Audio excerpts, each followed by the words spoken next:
Dickies became cool. In the corner here are pictures of Colonel Dickey and C.N. Williamson. They were cousins and they were in the hat business for many years.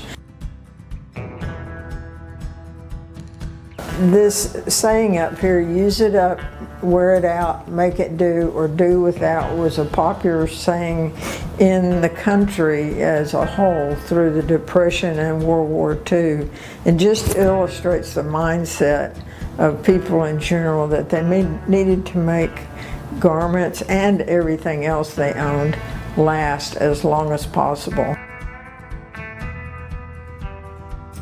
So our oldest products are from our 1928 line.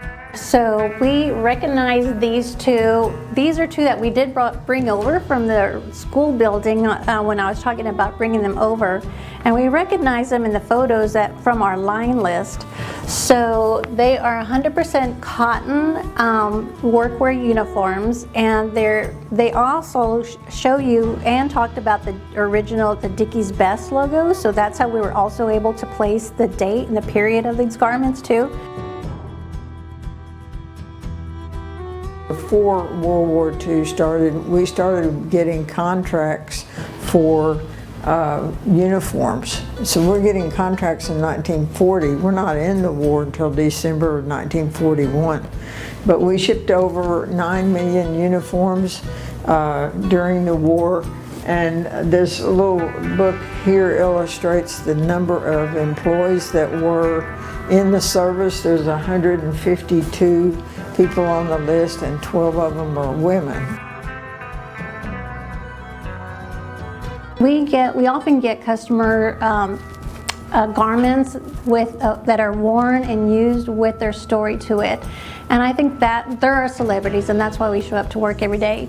We've got a pant that we were sent in from a man that was a welder by trade, but his hobby was to work with exotic animals.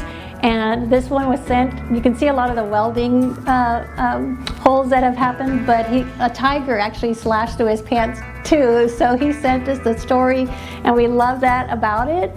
The other one that really touches me is this one was sent to us with a letter. Everybody has somebody in their family, whether they wore it themselves or a grandpa or their dad that wore Dickies, or maybe they wore it to school. This grandfather wore Dickies all the time. In fact, he wore it so much that it became part of his identity, and the family wrote us a letter to let us know that he was actually buried in one of his newer Dickies coveralls.